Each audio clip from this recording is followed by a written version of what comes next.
Assalamualaikum warahmatullahi wabarakatuh. Bersama saya Mustafa Kamal Ali di channel YouTube SD Muhati, media pembelajaran SD Muhammadiyah Pati. Halo teman-teman, bagaimana kabar kalian? Sehat selalu ya. Nah, pada pertemuan kali ini kita akan membahas materi kelas 6 ya. Namun sebelum kita membahas materi lebih lanjut, mari kita awali dengan berdoa bersama. Bismillahirrahmanirrahim. Raditu billahi robba wa bil islami dina wa bi muhammadin nabiyya wa rasulah rabbi zidni ilma warzuqni fahma. Amin. Nah teman-teman, pada pertemuan kali ini kita akan melanjutkan pokok bahasan kita dari video yang kemarin ya. Nah, di sini kita akan membahas masih di tema 5, subtema 3 sudah masuk di pembelajaran keempat. Oke, teman-teman, di pembelajaran keempat ini kita akan membahas materi tentang tanggung jawab seorang wirausaha dan teks formulir RJK ini. Oke, berbicara tentang teks formulir RJK mungkin teman-teman masih asing ya, belum pernah dengar. Nah, di sini nanti kita akan mencoba memperkenalkan bagaimana sih teks formulir LJK itu. Namun kita masuk ke materi pertama dahulu tentang tanggung jawab seorang wirausaha. Oke teman-teman, tanggung jawab seorang wirausaha gini ya. Kita dapat memulai sebuah usaha berdasarkan kemampuan, hobi, dan kreativitas yang kita miliki. Nah, biasanya ketika kita mempunyai minat, maka ide kreativitas akan muncul dan berkembang secara sendirinya gitu. Nah, modal utama seorang wirausahawan adalah kerja keras dan pantang menyerah. Oke, itu diingat-ingat, modal utamanya kerja keras dan pantang menyerah. Jika tidak selamanya itu ya, usaha yang dirintis itu berjalan dengan mulus dan lancar teman-teman ya. Jadi gini, seorang wirausaha harus memiliki sikap tanggung jawab tentunya, yaitu bertanggung jawab terhadap kualitas barang atau jasa yang dijualnya atau yang diproduksinya. Nah, jangan sampai kualitas barang dan jasa mengecewakan konsumen tentunya. Oke, itu yang perlu digarisbawahi. Ketika menjadi seorang wirausaha harus dijaga kualitasnya. Supaya apa? Supaya nanti konsumen itu tidak kecewa.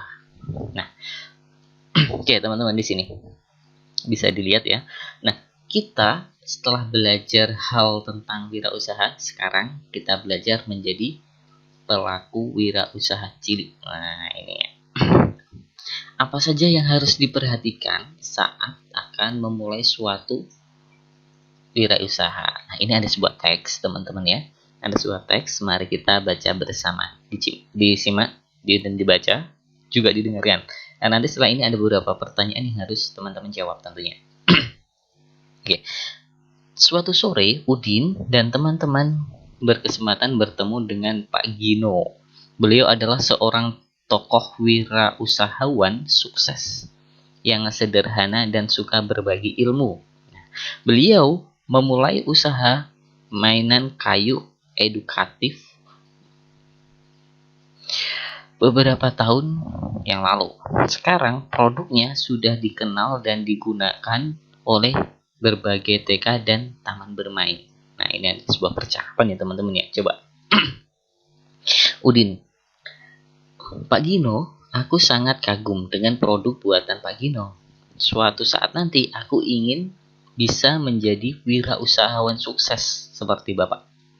Bagaimana awal mula Bapak Gino memulai usaha ini?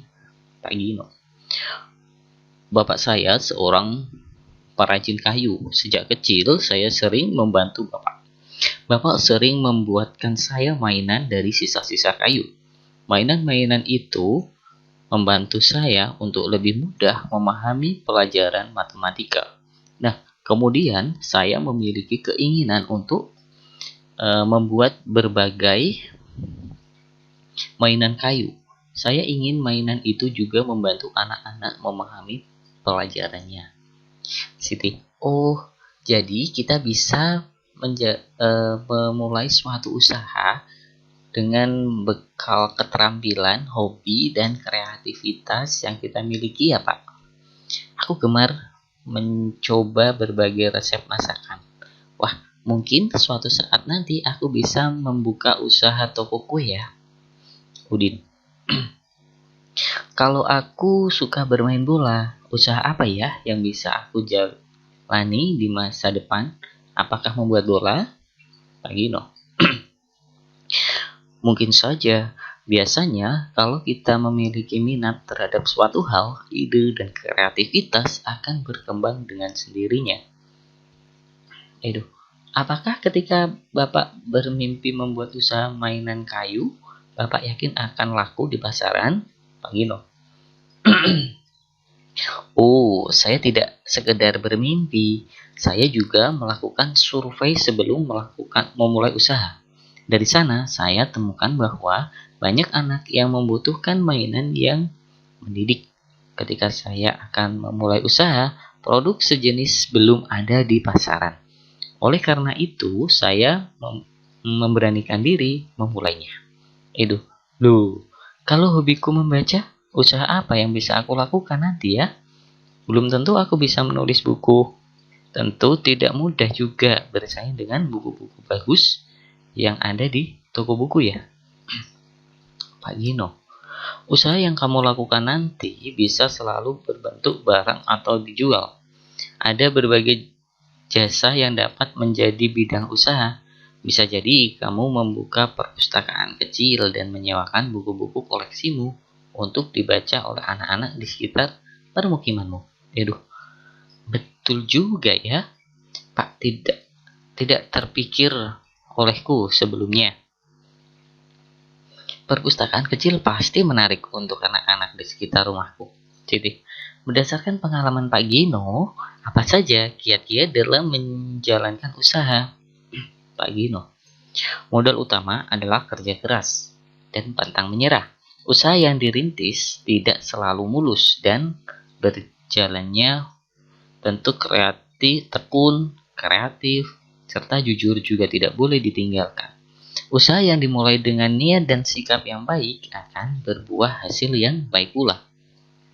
Udin, wah ternyata banyak ya yang masih harus kita pelajari untuk menjadi wirausahawan sukses. Tidak cukup sehari kita berguru pada Pak Gino. Boleh ya Pak, lain kali kami bertemu Bapak lagi. Siapa tahu kelak mimpi kami menjadi wirausahawan kecil bisa terwujud seperti Bapak. Pak Gino, tentu saja boleh. Bapak senang melihat anak-anak seumuran kalian sudah memiliki impian yang tinggi. Bapak punya keyakinan dengan bermimpi kita akan memiliki motivasi kuat untuk mewujudkannya. Sore itu, Udin, Edu, dan Siti pulang dengan bekal ilmu baru. Semakin kuat keinginan mereka mengikuti jejak Pak Gino suatu hari nanti. Nah, teman-teman, setelah mendengarkan atau membaca teks dialog tadi, tentu ada gambaran yang bagaimana menjadi pengusaha yang sukses. Nah, ini ada beberapa pertanyaan ya teman-teman. Coba teman-teman jawab. Silakan jawabannya ditulis di buku, tulis teman-teman semuanya. Pertanyaan pertama, sikap apa yang harus dimiliki oleh seorang wirausahawan? Yang kedua, faktor-faktor apa saja yang harus diperhatikan saat akan melakukan suatu usaha? Yang ketiga, apa yang harus dilakukan supaya usaha kita dikenal oleh masyarakat? Yang keempat, apa manfaat wirausaha yang dijalankan oleh Pak Gino bagi masyarakat? Coba jelaskan. Yang kelima, jika kamu adalah Pak Gino, bagaimana kamu melaksanakan tanggung jawabmu sebagai seorang wirausahawan? Yang keenam, jika di sekitar tempat usahamu ada pengusaha lain yang membuka usaha yang serupa, bagaimana sikapmu? Nah, sekarang kita akan membangun sebuah usaha impian. Oke, teman-teman ya. Coba kalian bayangkan kalian itu menjadi pengusaha dan coba silakan jawab beberapa pertanyaan tadi. Oke, teman-teman, sekarang kita coba lanjutkan ke materi berikutnya, yaitu tentang formulir ujian. Nah, tentu teman-teman asing ya melihat formulir. Nah, ini ada sebuah lembar kerja komputer biasanya ini yang sering kita dengar ya. Kamu telah mempelajari cara menghitung berbagai macam seperti itu ya. Nah, jadi di sini ada formulir. Nah, ini formulir ini sekilas memang tampilannya berbeda dengan formulir-formulir yang telah kita pelajari sebelumnya gitu kan. Nah, namun intinya di dalam isi formulir ini hampir sama dengan formulir-formulir sebelumnya. Nah, yang perlu dipelajari di sini tentunya ada nama. Cuma nanti caranya pengisiannya berbeda. Nanti teman-teman kalau menghadapi melihat formulir seperti ini, teman-teman bisa lihat petunjuknya. Nah, cara mengisinya pun akan berbeda dengan formulir-formulir sebelumnya. Nah, kira-kira setelah melihat tadi sekilas tentang formulir, apa saja informasi penting yang kamu temukan pada formulir tersebut? Apa kamu tahu bagaimana cara mengisi formulirnya? Nah, coba diskusi sama keluargamu kalau di rumah. Kira-kira bagaimana sih cara mengisinya? Nah, di sini ada contoh formulirnya. Kalau enggak, teman-teman juga coba cari di internet contoh formulir lembar kerja komputer atau lembar ujian komputer. Nah, teman-teman lihat di sana, kira-kira yang diisi bagaimana? Nah, di sini ada nama peserta, terus nanti di dalamnya ditulis. Nah, biasanya nulisnya memakai huruf kapital ya. Nah, itu. Oke, mungkin nanti kita bisa bahas di lain kesempatan berkaitan dengan penulisan formulir ini. Oke, teman-teman. Demikian yang bisa saya sampaikan. Semoga bermanfaat. Tetap semangat belajar ya. Oke. Assalamualaikum warahmatullahi wabarakatuh.